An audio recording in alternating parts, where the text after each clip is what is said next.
Kuwa mwana kwa kazi ya msalaba, ya kale yote yamepita, tazama yamekuwa mapya, nimefanyika kuwa mwana.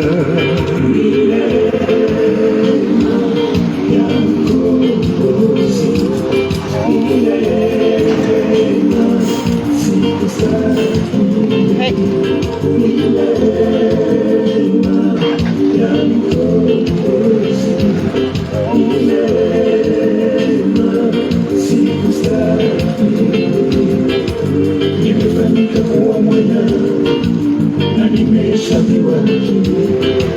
Nimefanyika kuwa mwana na nimehesabiwa haki. Nimefanyika kuwa mwana na nimehesabiwa haki. Nimefanyika kuwa mwana na nimehesabiwa haki. Ni neema ya Mwokozi.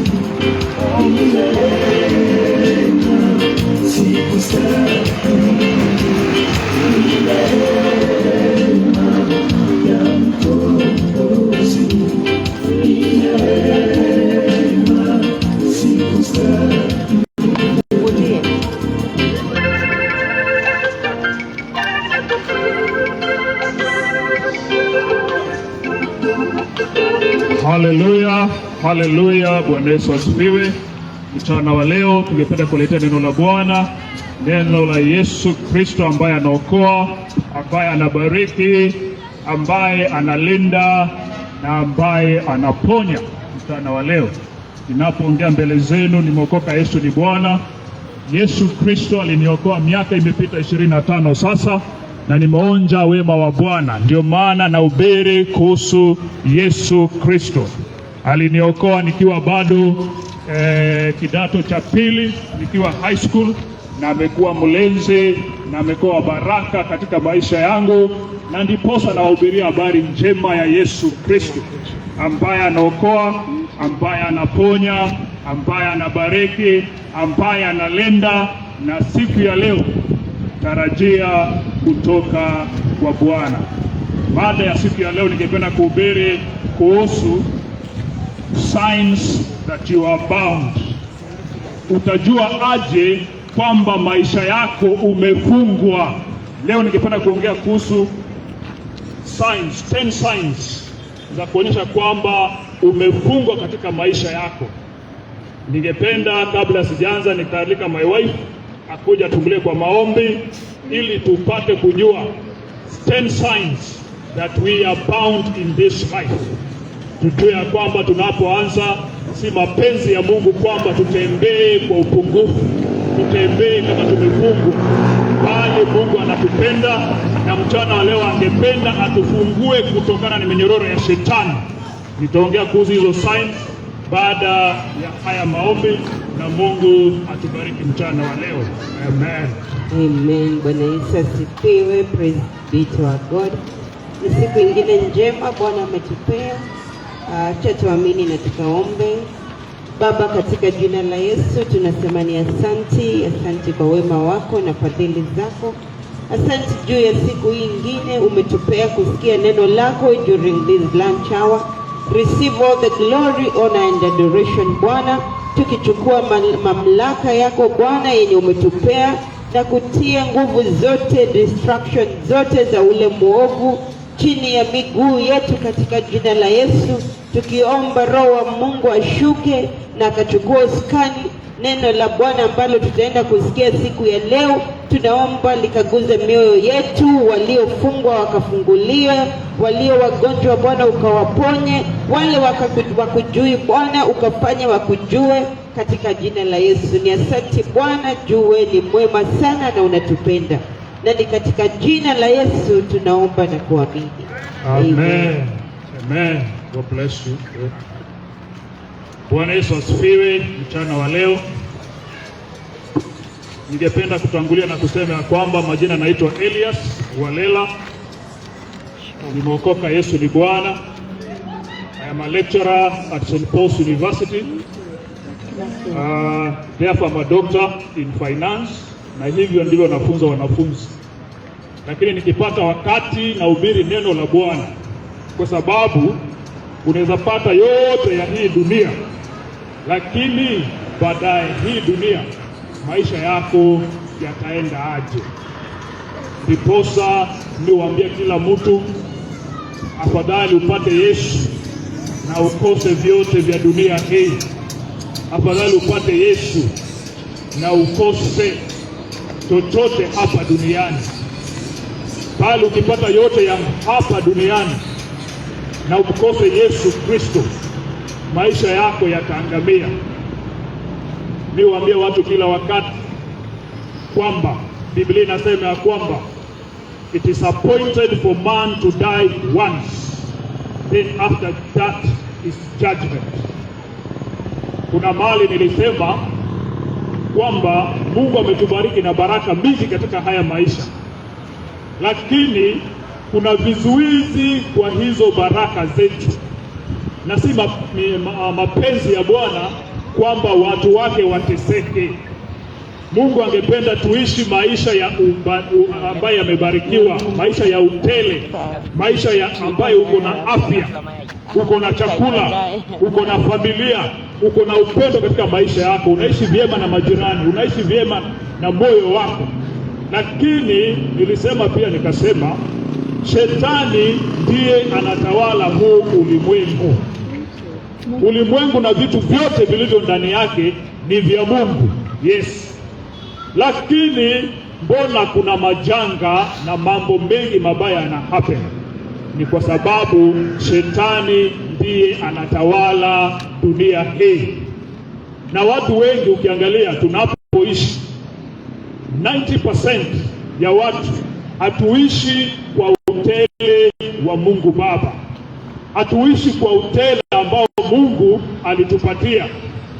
Kuna wakati nilihubiri kuhusu baraka za Bwana katika maisha ya mtu, na nilisema Mungu alipoumba mwanadamu, ukisoma kitabu cha Mwanzo utapata ya kwamba the first thing God did to his people was to bless them. Ukisoma kitabu cha Genesis chapter 1 na chapter 2 utapata ya kwamba the first thing Mungu alibariki mwanadamu, akamwambia utawale na ushinde huu ulimwengu. Lakini maisha imezorota, maisha ya watu yamedhoofishwa, mpaka sasa watu wana struggle sana kwa maisha yao. Kuna watu tunapoongea sasa hivi hawana hata chakula kwa nyumba zao. Kuna watu afya yao imeibwa na shetani, imedhoofika. Kuna watu wameishi chini ya laana. Na ndiposa leo nataka niongee kuhusu alama 10 signs that your life is bound. Maisha yako yamefungwa. Bwana Yesu asifiwe. Lakini ninapoendelea ujue ya kwamba ninapoongea kuhusu hizi signs, angalia ngapi uko nazo katika maisha yako, 1, 2, 3 ama hizo 10, na ni steps gani utachukua ili ufunguliwe kutokana na hizo curses ama zile kufunganishwa na shetani na kukidhababishwa, kuteswa na shetani. Haijalishi kama ni magonjwa, haijalishi kama ni kuteseka katika maisha ama kustruggle na vyovyote vinavyo happen katika maisha yako, Yesu Kristo ndiye anaweka mtu huru. Leo tutajua kwamba Jesus Christ is the one who sets you free. The Bible says whoever the Son sets free is free and free indeed. Tutaongea kuhusu ukombozi ulio ndani ya Yesu baada ya kujua hizi signs 10. Na ningependa kusoma neno la Bwana kutoka kitabu cha Yohana 8, John chapter 8 from verse 31 to 36. John chapter 8 from verse 31 to verse 36. Nitasoma kwa Kiswahili. Nitajaribu nisome kwa Kiswahili na nihubiri kwa Kiswahili ili sote tupate kuelewana. Biblia inasema ya kwamba John chapter 8 from verse 31, mstari wa 31 unasema ya kwamba basi Yesu akawaambia wale Wayahudi waliomwamini, ninyi mkikaa katika neno langu mmekuwa wanafunzi wangu kweli kweli, tena mtaifahamu kweli, nayo hiyo kweli itawaweka huru. Wakamjibu, sisi tu uzao wake Ibrahimu, wala hatujawa watumwa wa mtu yeyote wakati wowote. Nawe wasemaje, mtawekwa huru? Yesu akawajibu, amin, amin nawaambia, kila atendaye dhambi ni mtumwa wa dhambi. Wala mtumwa hakai nyumbani siku zote, mwana hukaa siku zote. Basi mwana akiwaweka huru, mtakuwa huru kweli kweli. Bwana Yesu asifiwe. Biblia inatuambia kwamba Yesu alihubiria watu kama vile nawahubiria siku ya leo, mchana wa leo, kwamba ukizidi katika neno la Bwana utakuwa mfuasi wa Mungu. Zaidi ya hayo ya kukuwa mfuasi wa Mungu, utaijua ukweli, na huu ukweli utakuweka huru. Yesu alithibitisha ya kwamba tangu zamani, akiambia wale watu ambao alikuwa anawaambia hizo nyakati, alijua kwamba watu wamefungwa na kugandamizwa katika hali zao za duniani. Maisha ya watu hao yalikuwa yamefungwa. Ni kama tu leo sisi tunapoishi, tunapotembea, hatujui kwamba tumefungwa kwa njia fulani, hatujui. Ndio maana hata hao watu wakauliza Yesu, sisi ni wana wa uzao wa Ibrahimu, ukisema tumefungwa unamaanisha nini? Sisi hatujafungwa na mtu yeyote. Hivyo ndivyo waliambia Yesu. Jioni ya mchana wa leo pia utasema ya kwamba unajua hujafungwa na kitu chochote, lakini nakuambia mchana wa leo kuna mahali maisha yako yamefungwa, na yamefungwa na mwovu Shetani. Nilianza na kusema kwamba Shetani ndiye anatawala dunia hii, lakini Mungu angependa kutuweka huru ili tuwe huru kweli kweli. Hivyo ndivyo Mungu angependa. Kama tu wale watu walivyouliza Yesu kwamba wao ni wa uzao wa Ibrahimu.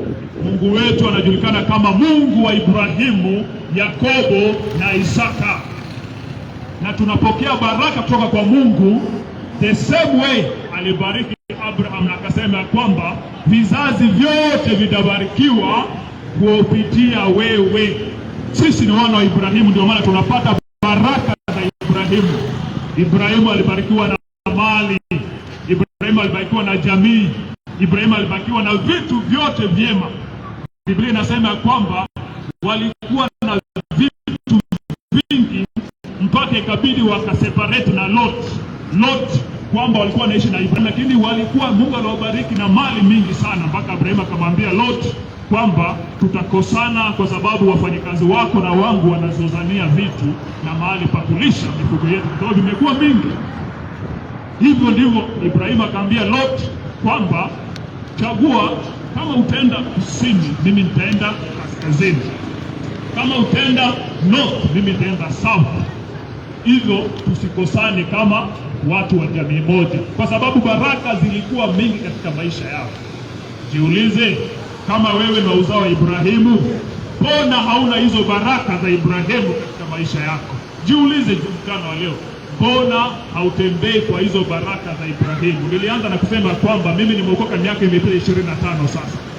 I got saved 25 years ago nikiwa bado high school, na mimi sina wazazi.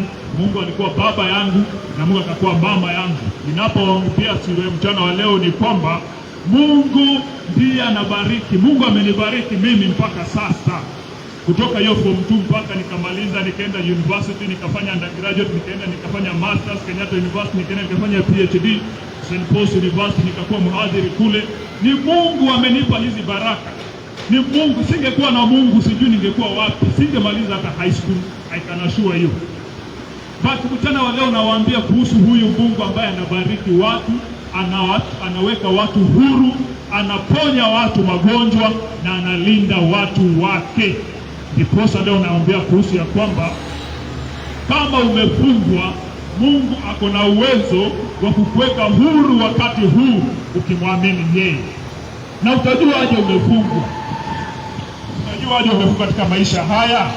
Ningependa kuambia kwamba saini ya kwanza ya kuwa umefungwa katika maisha yako, the first sign is struggling over some things. Kung'ang'ana juu ya mambo fulani katika maisha yako. Maisha hayakwendei vyema. Kuna vile una struggle kupata vitu katika maisha yako. Mungu angependa tu struggle ili upate chakula? Hapana. Mungu angependa uwe na utele katika maisha hii, ukule na ukue wa baraka katika maisha ya jirani yako. Why? The Bible says kwamba you shall bear fruit in season and out of season. Kama hauzai matunda in season and out of season kila wakati, you are struggling concerning some things in your life, jua kwamba maisha yako yamefungwa mahali fulani. Mchana wa leo jiulize, kuna vitu una struggle nazo katika maisha yako. Are you struggling to pay rent for your house? Are you struggling to buy food? Are you struggling to pay school fees for your children? Are you struggling to have your daily bread na kuishi kila siku? Kama una struggle katika mambo haya, si mapenzi ya Mungu ustruggle. Kwamba vile nasema hivyo ni kwa sababu Biblia inasema kwamba in Psalm chapter 24 verse 1, the earth is the Lord's and the fullness thereof, the world and they that dwell therein. Biblia inasema kwamba dunia yote na vitu vilivyomo tunavyoona na ambavyo hatuoni ni vya Mungu. Why should we struggle when this world belongs to God? Mbona tusipate chakula na tukule tushibe na tubakishe jirani tumsaidie? Ni kwa sababu maisha yetu yamefungwa mahali. Lazima tujikwamue kwa hivyo vifungo vya Mungu shetani mchana wa leo. Saini ya pili kwamba maisha yako yamefungwa ni lack of preservation, kutohifadhiwa. Ukisoma kitabu cha Psalms 121 verse 7, lack of preservation, kutohifadhiwa.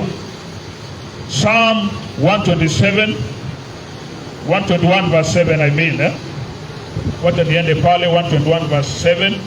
Biblia inasema, just a moment, 121.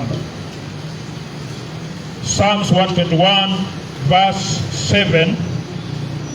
Nasoma Biblia kwa sababu Biblia ndio reference yetu. Hii ndio constitution ya Wakristo. 121 verse 7 inasema, the Lord shall preserve thee from all evil.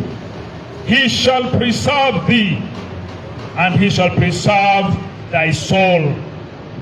Kwamba Mungu atakulinda na atakutenga kutokana na maovu yote, na Mungu atailinda nafsi yako. Jiulize mchana wa leo, nafsi yako imelindwa? Je, nafsi yako imelindwa na Mungu? Niwaambia watu, jiulize sasa, ukikufa leo utaenda kwa Mungu ama utaenda kwa shetani? Moyo wako unakuambia nini? Ukikwambia otherwise, ukiona unaogopa kukufa, jua ya kwamba your soul is not preserved. Nafsi yako haijakifadhiwa na Mungu. Maana tukifa ni mwili huu na kufa, bali our soul is preserved. Our soul inaishi beyond this life. Huu mwili ni kubeba spirit na soul zetu. Nafsi yetu haikufi. Ukifa leo, nafsi yako itaenda wapi? Baraka ni kwamba nafsi yako imehifadhiwa na Mungu. Thibitisho ya tatu kwamba maisha yako yamefungwa ni kwamba unafinyiliwa kila upande wa maisha yako. Kila upande umefinyiliwa. Hakuna jambo linenda likiwa limenyoofika. Niko na verses kadhaa, kama unanakili utaandika, lakini nitasoma tu moja. Biblia katika kitabu cha John chapter 16 verse 13, John 16:13, Isaiah 28 verse 16, Psalms 23 na Proverbs 19 verse 2. Moja wapo itakwambia kwamba Mungu hutuongoza kwa maji matulivu. hutuongoza kwa maji matulivu. Kwa maji matulivu ni kwamba hatuwezi finyika upande wowote katika maisha yetu. Tunapofinyika ni thibitisho ya kwamba shetani amepata fursa katika maisha yetu.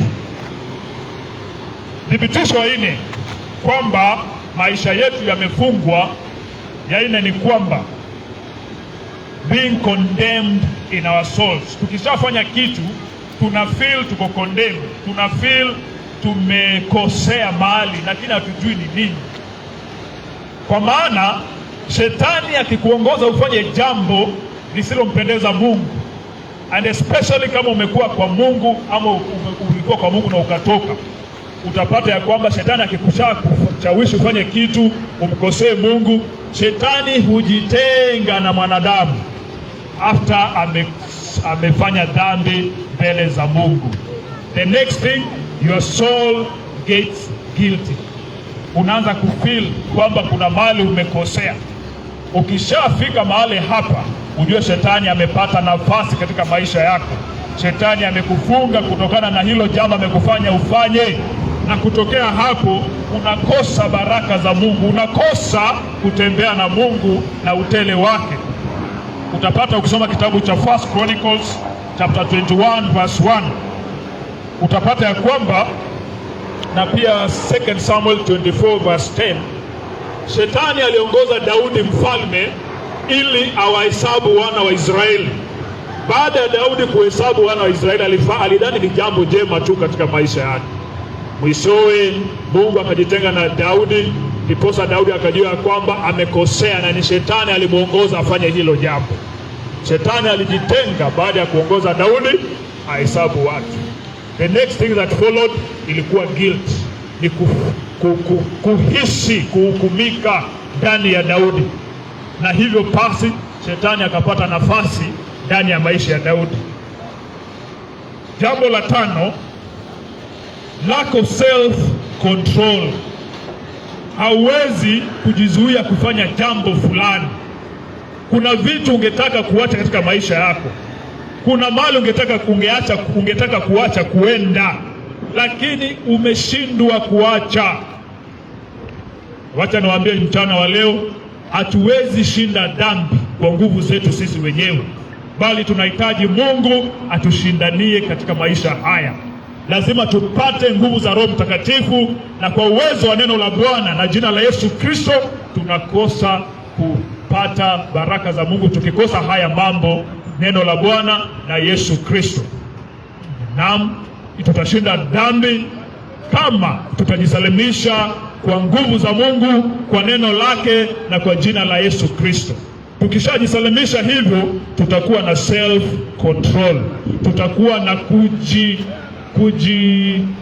self control ni Kiswahili, na jaribu kupata neno la Kiswahili ili upate kujizuia kufanya mambo fulani katika maisha yako. Ukiona kwamba unashindwa kujizuia kufanya jambo fulani, kama ni dhambi, unashindwa kuacha pombe, unashindwa kuacha sigara, unashindwa kuacha ngono ambazo si za kihalali, hiyo ni kukosa kujizuia katika maisha yako, na hivyo unapata ya kwamba ni thibitisho kwamba umefungwa katika maisha yako hali fulani.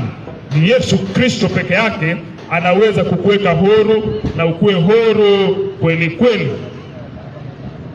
Thibitisho ya sita kwamba umefungwa katika maisha yako ni hali ya kutafuta kulipiza kisasi.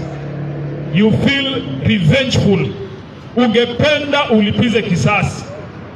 Mara mingi naambia hata my wife na watu nawaambia kwamba mtu akikupiga upande wa kulia, Biblia imesema ya kwamba mpindulie upande wa kushoto pia akupige. Kwa hivyo inamaanisha ya kwamba kama Wakristo lazima atulipizi kisasi. Ukikosewa na mtu, kama ni jirani yako, omba Mungu atulize moyo wako na akuhifadhi nafsi yako.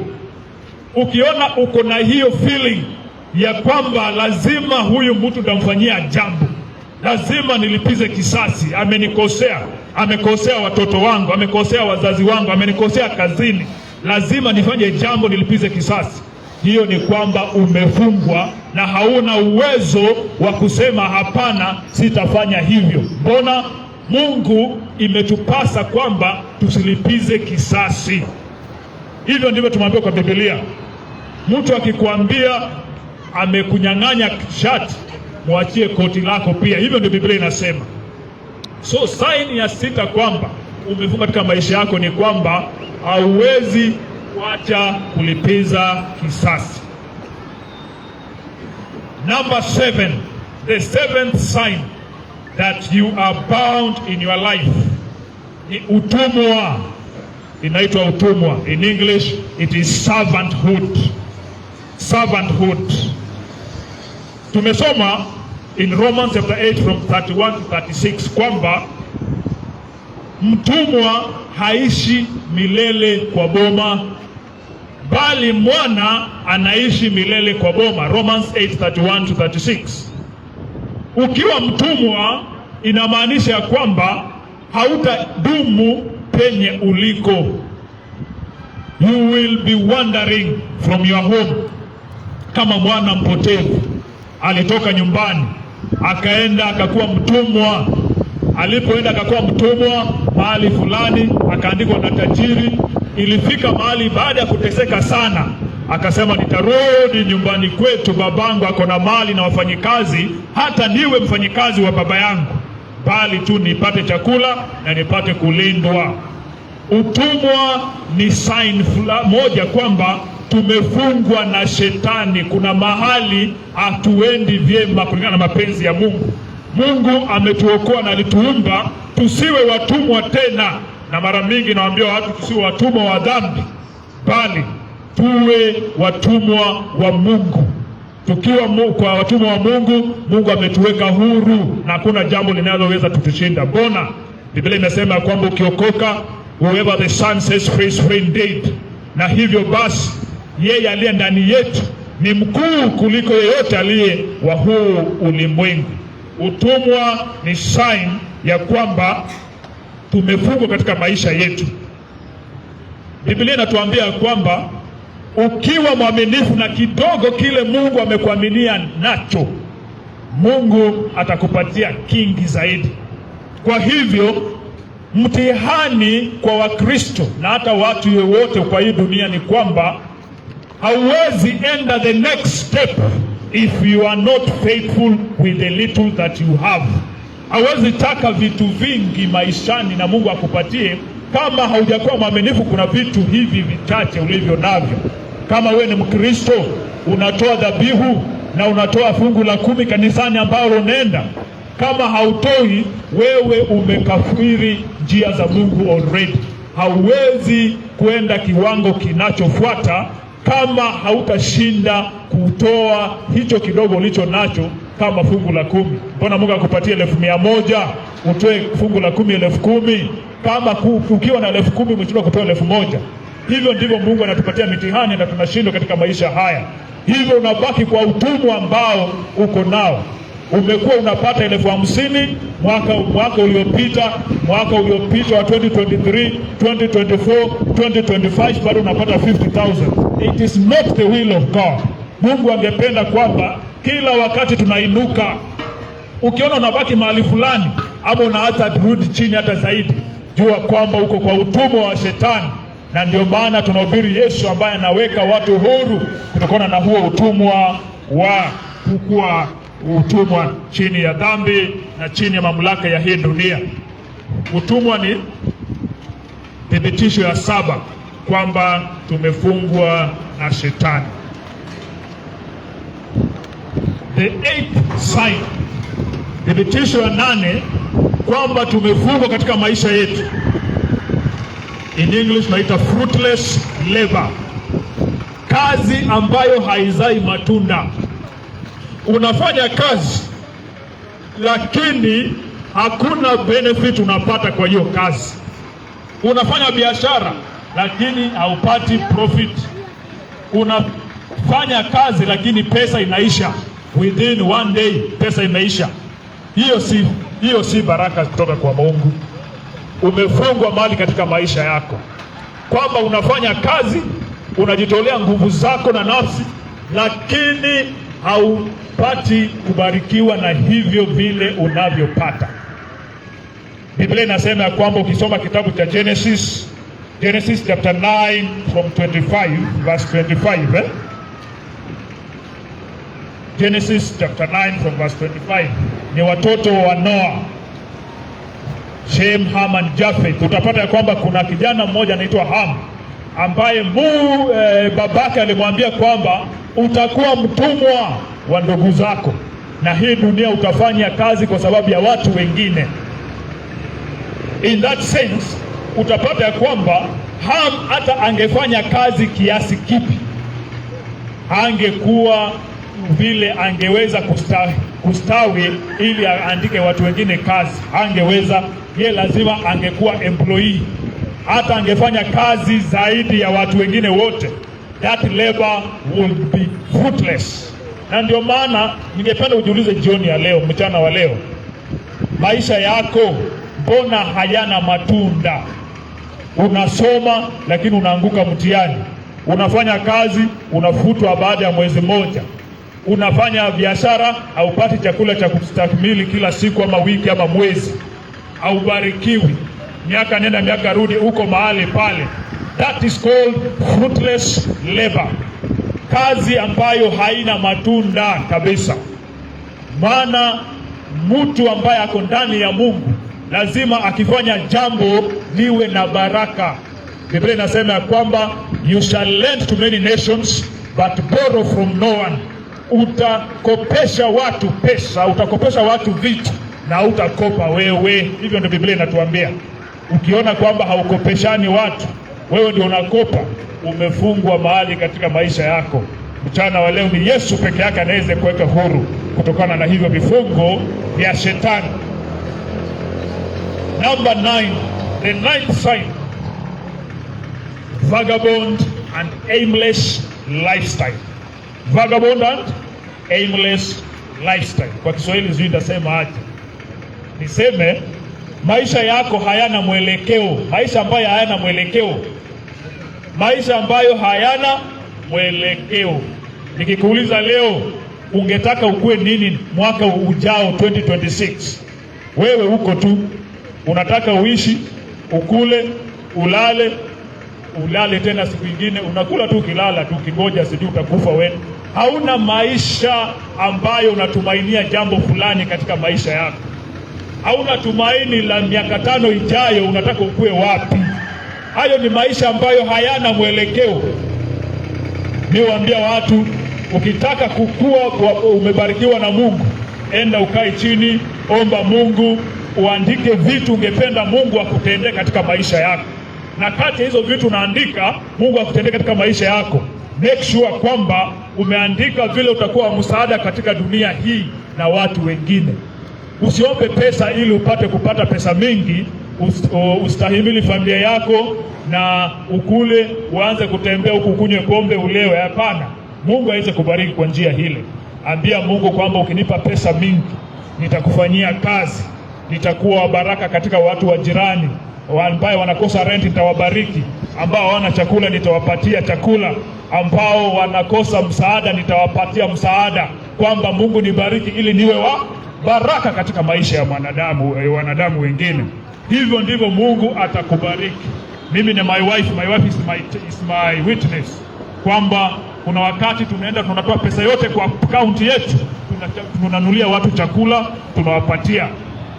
Wakati wa COVID nakumbuka tulienda tukatoa pesa yote kwa akaunti yetu, tukanunua vyakula tukaweka kwa mapacks. Kila mtu alikuwa anapewa kama 3,000 I think in terms of chakula.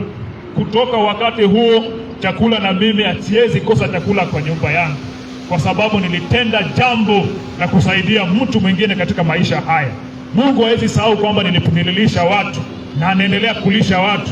Mungu hasahau kwamba nililipia watu rent na anaendelea kulipia watu rent. Mungu hasahau ya kwamba nimesimama na watu nikawalipia mpaka school fees za watoto wao. Watoto wangu hawezi kosa school fees kwa sababu Mungu ni mwaminifu. Biblia inasema ya kwamba heri mkono unaobariki, heri mkono unaopeana kuliko huo ambao unapokea. Mungu anabariki ukipeana. Jioni mchana wa leo usiseme kwamba sina chochote cha kupeana. Mungu hawezi taka upeane ambacho hauna. Mungu hutaka unapeana kile ulicho nacho kidogo. Nimekuambia kwamba kabla Mungu hajakuinua lazima ukuwe mwaminifu kwa vile vitu vichache ulivyo navyo, ndivyo Mungu akuinue katika maisha yako. Kwa hivyo ukikuwa na maisha ambayo yako aimless, hayana mwelekeo, ni saini ya 9 kwamba maisha yako yamefungwa mahali. Vagabond and aimless life. Unakumbuka Mungu alipofukuza Cain kutoka shamba la Edeni, alimwambia maisha yako yatakuwa bila aim yoyote. Na hivyo Cain, hivyo ndivyo alikuwa baada ya kutoka kumuua ndugu yake. Kutoka wakati huo, unless hayo maneno yangetoka katika maisha ya Cain, haezi barikiwa. Maisha yake yangekuwa aimless maisha yote. Jambo la 10 ambalo ni la mwisho, sign kwamba maisha yako yamefungwa, ni kuanza vitu na haumalizi. Haukamilishi jambo ambalo unaanza. Unaanza biashara fulani, unashtukia umefunga hiyo biashara, umeenda kwa ingine. Unaenda kazi fulani, kazi inaisha, ama unatoka tu na hujui nini kutoka hiyo kazi. Biblia inasema ya kwamba mtu ambaye amebarikiwa na Mungu, ukisoma kitabu cha Psalms chapter 1, ni kwamba chochote huyo mtu atafanya kitafanikiwa, na huyo ni mtu ambaye amebarikiwa na Mungu. Ukiona kwamba chochote unafanya kibarikiwi, ni kwamba maisha yako yamefungwa mahali fulani. Kwamba ukianza kitu bila kumaliza, ni sign kwamba umefungwa mahali fulani. Unaanza biashara moja, unaruka unaenda kwa ingine. Unaanza kazi fulani, unaruka unaenda kwa ingine. Nimewaambia watu ya kwamba hakuna biashara mzuri na mbaya. Biashara zote Mungu huzibariki kulingana na vile mumekubaliana na Mungu. Makubaliano yako na Mungu ni yapi kuhusu biashara yako? Makubaliano yako ni yapi kuhusu jamii yako?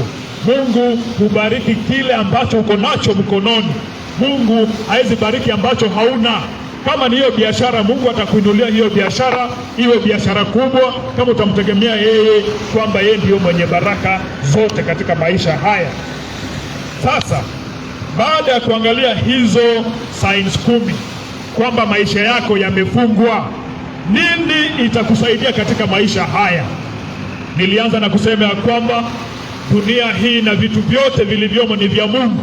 Psalm 24 verse 1, the earth is the Lord's and the fullness thereof. Dunia hii, vyote vinavyoonekana na visivyoonekana ni vya Mungu. Lakini mbona watu wanateseka? Mbona Mungu hatawali? Mungu anatawala. Lakini niliwaambia kwamba dunia hii inatawaliwa na shetani. Hivyo imenakiliwa kwa Biblia. The ruler of the world is the devil. Na lazima mwanadamu ajitoe kwa utawala wa shetani. Lazima tujitoe kwa huo utawala wa shetani. Lazima tukatae kwamba sisi tutatawaliwa na Mungu. Na hivyo basi kumkubali Mungu atawale maisha yetu. Hapo ndipo tunaanza kupata ukombozi. Biblia imesema ya kwamba whoever the Son sets free will be free and free indeed. Mwana wa Mungu akikuweka huru, utakuwa huru kweli kweli. Hakuna jambo lingine linaweza kuweka huru bali ni Yesu Kristo. Huyu ndio mwana wa Mungu tunaohubiria siku ya leo. Yeye alitawala dunia, akaishinda ulimwengu. Dini zote hii dunia zinaongea kuhusu watu ambao wanafuata kwa hizo dini. Lakini hakuna dini ambayo iko na mtu mmoja alisimama akasema mimi ndiye njia, ukweli na uzima. Yesu alisema kwamba yeye ndiye njia, ukweli na uzima. Hakuna mtu anayeweza kufika kwa Baba ila kupitia kwangu. Jesus Christ is the way, the truth and the life.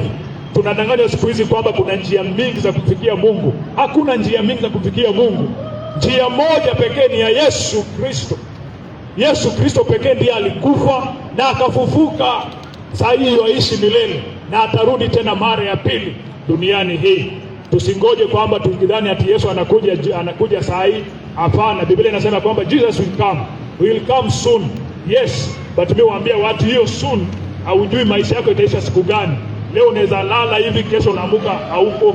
Unadhani umeamka, kumbe umeamka uko kuzimu. Ulikufa kwa usingizi.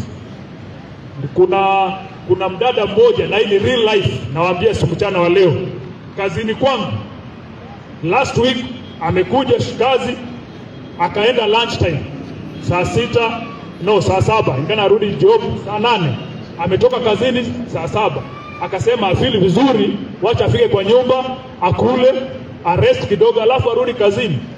Alifika kwa nyumba akakaa hivyo, ndiye alikufa bila saini yoyote ya ugonjwa. Jiulize mpendwa, wewe unajua utakufa siku gani? Haujui utakufa siku gani, bali Mungu ametupa uhai siku ya leo kwamba tuutumie jinsi Mungu angependa impendeze yeye mwenyewe. Hatujui siku yetu ya kwenda mbinguni ama kukufa, kuaga dunia ni ulini, bali ni vyema tuishi tukijua kwamba maisha yetu yako ndani ya Yesu. Maisha yetu yakiwa ndani ya Yesu, tuko na assurance ya eternal life. Ndio maana nawaambia jioni ya leo, mchana wa leo, tukubali Yesu Kristo atutawale, atuweke huru.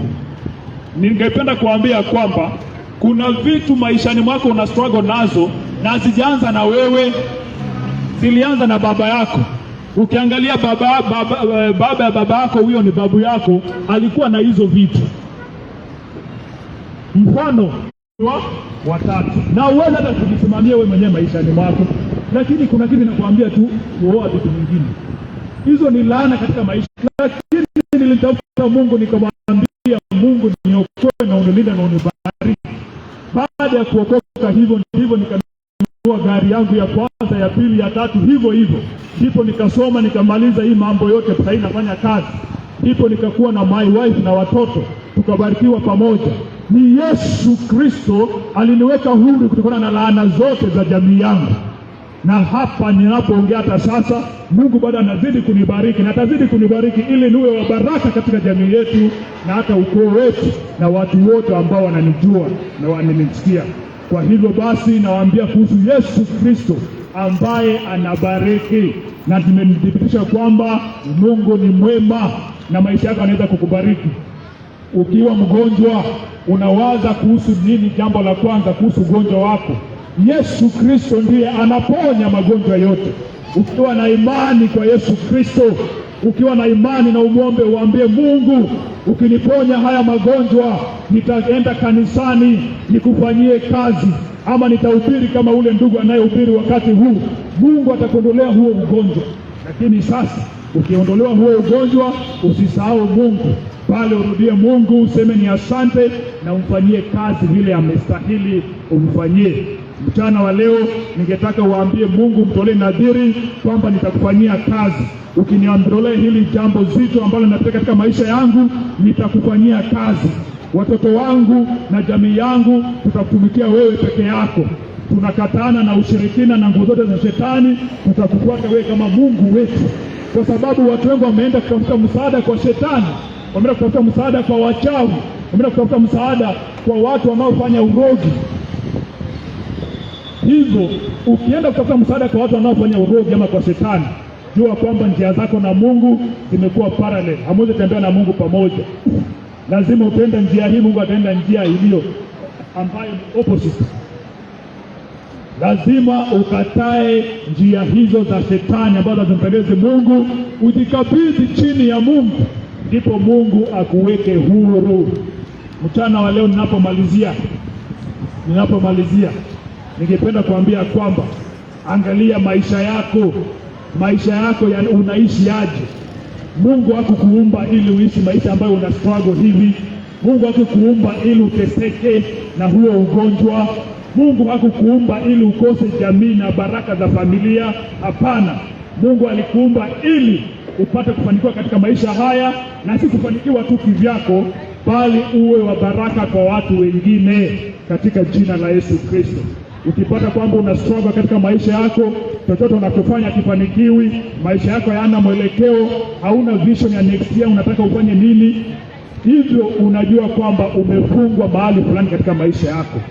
Jiulize, mbona umestruggle katika maisha yako mchana wa leo? Ni nini kimekufunga maishani mwako?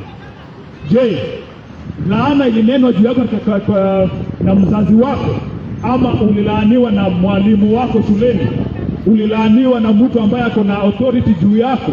Kama ulilaaniwa, lazima hiyo laana iondoke katika maisha yako ili ufanikiwe. Nimewaambia kuhusu Ham ambaye alilaaniwa na babake. Lazima popote angeenda, lazima angekuwa mtumwa, hawezi kuwa mtu mkubwa katika maisha ambaye alikuwa anaishi, kwa sababu laana ilikuwa inamfuata. Kama umelaaniwa na mtu ako na authority katika maisha yako, especially mzazi wako ama watu walio na authority, kama ni mtu amekuandika kazi yeyote ule, ama ni mtu alikulea, ama ni your grandmother or grandfather, jua ya kwamba lazima hiyo laana iondolewe katika maisha yako ili upate baraka za Mungu. Na nani ataondoa hiyo laana? Ni Mungu peke yake anaweza kuondoa hiyo laana katika maisha yako. Tunazopendezwa sana ni kwamba Mungu hahitaji tumulipe chochote, bali Mungu angependa tu ujitoe kwake, useme Mungu, najisalimisha kwako. Mungu, nibariki maisha yangu. Mungu, niondolee laana hii. Mungu, niweke huru. Mungu, nimesikia unaponya, niponye haya magonjwa. Mungu, nimejitoa kwako, nibariki, uniokoe siku ya leo. Ndiposa nataka jioni ya leo, mchana wa leo, niwaombee. Kama ungependa kuokoka, hivyo ndio kujisalimisha kwa Mungu. Kujisalimisha kwa Mungu unaanza na kumpokea Yesu Kristo kuwa Bwana na Mwokozi wa maisha yako, kwamba maisha yako yatawaliwe na Yesu, na kutoka hapo umkiri kwamba yeye ni Bwana na Mwokozi wa maisha yako. Kuanzia pale uanze kuconfess mambo ambayo baraka Mungu amekupatia katika maisha yako kutokana na Biblia. Soma Biblia, neno la Bwana, useme ya kwamba nakataa shetani, nakataa vitu za hii dunia, nataka baraka za Mungu. Nimekataa ushirikina, kasi zote katika maisha yangu zilinenwa, nimezikataa katika jina la Yesu Kristo. Mimi niko huru. Kila siku ukiomba hivyo utakuwa huru na maisha yako yatabarikiwa katika jina la Yesu Kristo. Nimewaambia kwamba mimi ni testimony kwamba Mungu anabariki, Mungu analinda, Mungu anaponya, Mungu anaokoa, na ni vyema kujitoa chini ya mamlaka ya Yesu Kristo. Biblia inasema kwamba katika kitabu cha John chapter 10 verse 9 to 10, na pia ukisoma Romans chapter 10 verse 9 to 10 zinakaribiana. Inasema kwamba John 10:9 to 10, Romans 10:9 to 10, that if you believe Jesus Christ as Lord and confess with your mouth, kwamba ukiamini na roho yako kwamba Yesu Kristo ni Bwana, uamini na moyo wako kwamba alifufuka kutoka kwa wafu, na ukiri na kinywa chako kwamba yeye ni Bwana, utaokoka. Hivyo ndio tunaokoka. Tukisema tumeokoka, inamaanisha ya kwamba tunaamini Yesu Kristo alikufa akafufuka, na tukamkiri kwamba yeye ni Bwana katika maisha yetu. Tunapokea wokovu jinsi hiyo. Kwa imani tunaokoka, kwa imani tunaishi kwamba Mungu yuko. Hatuoni Mungu na macho yetu, lakini tunaamini kwamba Mungu yuko na anatupigania maisha yetu. Kwa hivyo ningependa kwamba ungetaka kuokoka, uomba sala hii na mdomo wako, ukiri Yesu Kristo kuwa ni Mwokozi wa maisha yako. Kwa imani utaokoka na Mungu atakulinda na atakubariki katika jina la Yesu Kristo. Omba sala hii, sema: Bwana Yesu, nakubali wewe ndiye Bwana. Mchana wa leo nakupokea kuwa Bwana na Mwokozi wa maisha yangu. Nakataa shetani na njia zake zote, najikabidhi kwako. Wewe ni Bwana na Mwokozi wa maisha yangu. Nibariki, uniongoze kwa njia zako.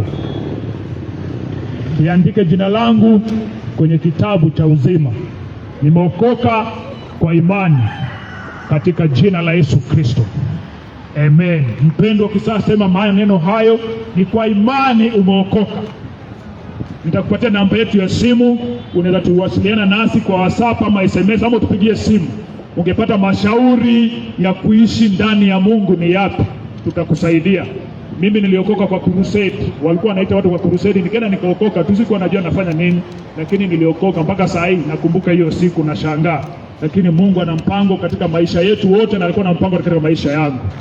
So ukitaka kuwasiliana nasi Namba yetu ya simu ni 0792 566 597, 0792 566 597. Wasiliana nasi, tuandike kwa WhatsApp, tutaomba pamoja. Hakuna jambo gumu kwa Mungu. Mungu ndiye atakupigania vita zako. Usitegemee mwanadamu, tegemea Mungu. Acha nikuombee sasa mchana wa leo baraka za Mungu, na pia kama uko mgonjwa mahali popote, amini Mungu akuponye sasa, kwa sababu kuna nguvu za Mungu mahali hapa kuponya wagonjwa na kubariki watu wake. Let's pray. Father, in the name of Jesus Christ, we thank you. We bless your name this afternoon. Thank you for your loving kindness and your mercies upon us. For those who have given their lives unto you, Father, you know them well, O God. In their hearts they have confessed you, in their mouths. My God, may you bless them and preserve them from the evils of this world. Set them free in the mighty name of Jesus Christ. My Father, I pray for every need in this place, my God, that you meet the needs of your people according to your riches in glory in Christ Jesus, you have said in your word. And now, my God, I trust in you for healing those who are sick. Every sickness in the lives of your people, I remove it in the name of Jesus Christ as I command your healing upon them. Let every sickness be burnt now in the fire of the Holy Ghost. The consuming fire of God burn every sickness, disease and pain. Whoever has believed this hour, in the name of Jesus Christ, by their faith, O God, let them be healed. And now I pray for preservation of your people. My God, deliver your people from every curse and every evil. Set your people free in the mighty name of Jesus Christ. For whoever the Son sets free is free indeed. I declare these people are free and free indeed. Bless us, O God. Bless this area, my Father. Every authority in this place that has been put there by mankind or otherwise, those who are in leadership positions, my God, I pray that you bless them and guide them in the way that should go. Everything that is good in their lives, let it be blessed. I pray for every business in this place, every business that pleases you, my God. May you expand it. May you increase it. Let them see the fruits that come from you, O God. Let them count themselves blessed in the name of Jesus Christ. We thank you. We bless your name.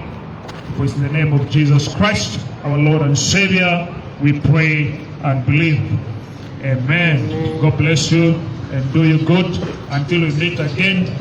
Utatuwasiliana na sisi kwa hiyo namba nimewapatia simu 0792-566-597. Nataka ushauri kuishi kwa wokovu na kutembea na Mungu.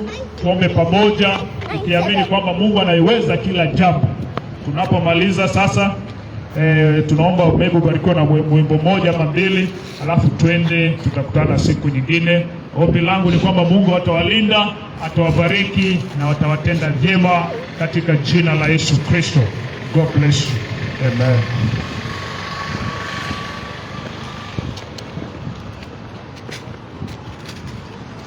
Ndio kamera.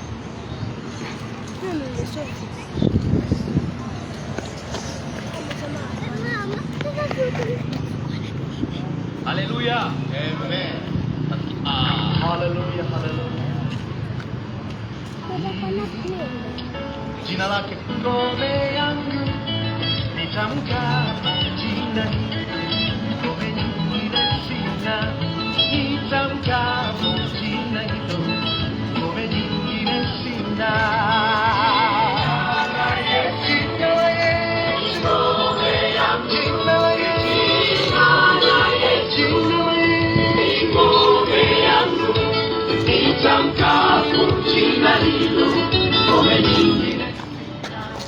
Nitamka jina hilo